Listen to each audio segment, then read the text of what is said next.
Alright, the OnePlus 13s, the Indian variant, is finally here, and this one's pretty special. I mean, this is the first compact flagship from OnePlus, and here's the truth. There's actually a lot to like here, but there's also some compromises. 5 of them actually. So let's look at the big picture question. Do these compromises stop the OnePlus 13s from becoming the best compact phone at its price?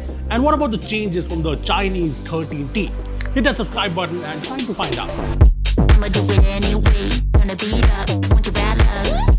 I'ma let my hair down now, wanna get down to my favorite sound. So this is the new OnePlus 13s in this green silk color exclusive to India. And my first reaction after unboxing this phone was, God damn, this is good looking. This is nice. It's an iPhone. This frosted matte glass back, this aluminium frame and its rounded corners, all of that in this green color, which I think just suits OnePlus. Yeah, this is OnePlus's iPhone. And that's not a bad thing because credit where it's due, this is really nice, feels awesome in the hand. Even the color matched case has a nice feel to it. I mean, thankfully, there is a different camera design, which if you ask me, looks better than the same old iPhone. But you know what, I digress. Subscribe for more fancy words. This has been hyped up for the compactness, and it's practically not the most compactest phone out there. I mean, it's a lot bigger compared to something like the Galaxy S25. It's a bit smaller compared to the Xiaomi 15, but it just feels like the right, kind of perfect size. Even the display is nice. It's 6.32 inches. It's got all the bells and whistles, FHD+, LTPO, Dolby Vision supported. It has PWM dimming, and it's big enough to watch your movies, type easily, and small enough to handle the phone with one hand, so no compromises here. It's a flat display with very minimal bezels all around. The OxygenOS animations look beautiful on the screen, and it's bright enough to use outdoors, works even when it's wet, and it helps that it's a pretty sleek phone overall at 8.15mm, and the weight is also great at 185 grams with perfect 50-50 weight balance. So not top heavy, not bottom heavy. Thanos would be proud. The 13s also has stereo speakers on board, and generally compact phones don't tend to have the best speakers, but the 13s speakers are fairly loud and balanced, so no compromises again. This also has NFC, there's dual SIM slot, there's IR Blaster on the top, which is great. This is Wi-Fi 7, Bluetooth 6.0, which is the latest standard, but there are some cut downs elsewhere.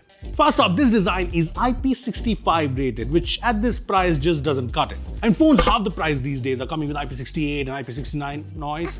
So this splash resistance just doesn't cut it at this price. And also the USB port here is USB 2.0, so no faster data transfer speeds. Then there's the fact that the fingerprint scanner is an optical one, not ultrasonic. I mean, it's fast enough. But yes, ultrasonic fingerprint scanners are supposed to be more reliable and also work with wet fingers, so compromise. Now, one brand new feature in the OnePlus 13s is the new the new essential key, the new plus key. And you know what? This is an inspiration for sure.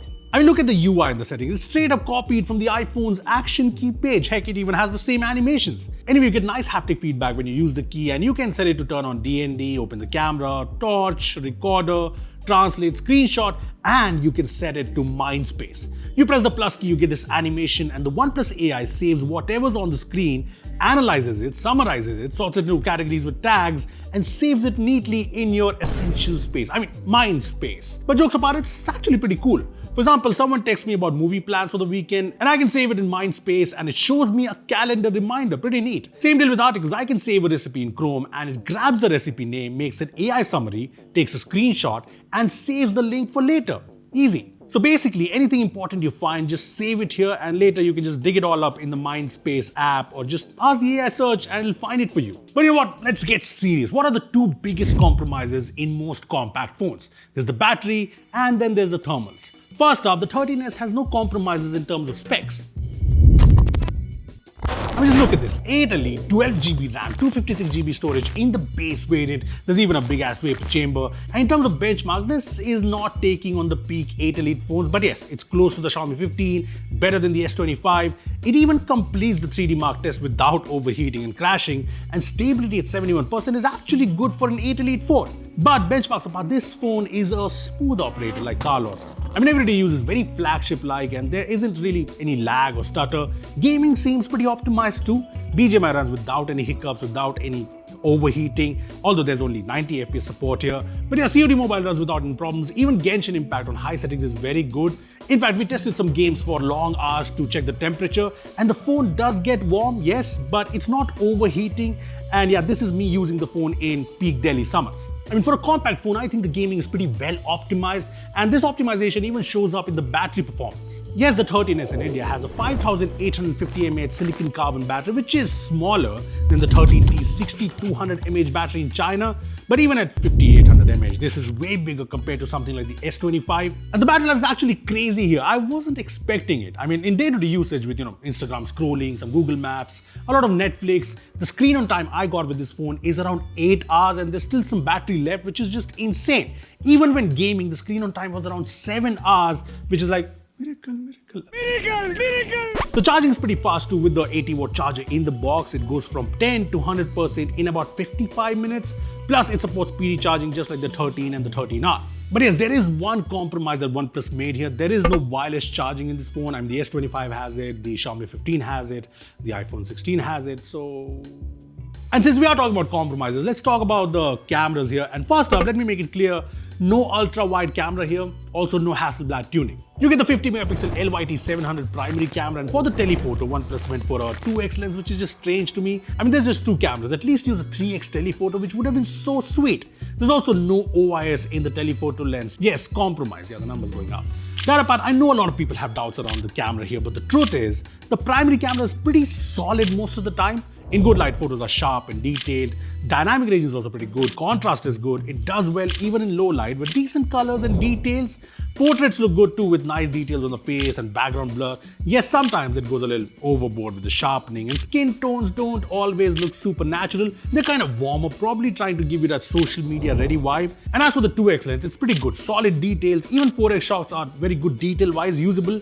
And you can go 20x max, but yeah, 10x shots or even 20x shots don't look super sharp. Also, no OIS on the telephoto lens, so low light shots can come out a bit blurry, like see here. I had to take this picture again. The selfie camera here is a 32-megapixel autofocus sensor, up from 16 megapixel on the Chinese 13T, and it does a good job at selfies, but yes, skin tones are a bit inconsistent. As for the videos, rear cameras support 4K 60 FPS, Dolby Vision recording, and the front camera supports 4K 30 FPS, and videos look fine. Stability is good, no weird focus hunting, good colors. Now, if you're wondering how this compares against, say, the Galaxy S25 or the Xiaomi 15, we did take some comparison shots. I mean, in terms of the primary camera, Samsung and Xiaomi both pull more detail overall and brighten up dark areas better. And as for the portrait mode, Samsung surprisingly wins for the most natural skin tones. Xiaomi's got its own pale skin tone style, but still captures more detail than OnePlus. But the truth is, the 13s isn't going to win any best camera phone awards. And if you ask me about the camera performance, it's not bad, it's not flagship grade either, it's kind of in between, kind of decent-ish, gets the job done. Now moving on to the software, this has OxygenOS 15 on Android 15, which is clean and nice. And this will get 4 years of OS updates and 6 years of security patches. And yeah, this is all the AI features we saw in the OnePlus 13. But one big change I noticed here is that OnePlus is including its own dialer app. Yeah, no Google dialer here. And that's probably because of the new AI call assistant feature, which can summarize your calls, even translate in real time. And this OnePlus phone app even has call recording without announcements, which is good for creeps. Look, time to answer the big question. Is this the compact flagship to buy? Are the compromises here big enough to be, deal breakers? Well, this is expected to be priced around 50K, and when you really think about it, there's only one other compact flagship phone in this price range, and that's the Galaxy S24, which has its own set of compromises. So I really think that OnePlus has made a good phone, good compact flagship phone that's almost flagship grade. Now, focus on the almost, because yes, even this has some flagship features missing. There are some deal breakers too, like no ultra wide. But if you have been looking for that perfect size phone that does not compromise on the battery or the performance and thermals, this might be it. At 50K, it would even be the most affordable 8 Elite phone. But wait, if cameras are a big priority to you and you want all the flagship grade features, be it wireless charging, IP rating, ultra wide, then maybe look at the Xiaomi 15 at a slightly higher price, or maybe wait for the Vivo X200 FE, which we'll see how it goes. Look, if you still have any questions on the OnePlus 13s, I'm right here. I'll be answering all your questions. So comment down below, let's discuss. Thanks for watching. And while you're commenting, the subscribe button's right there. See you in the next one.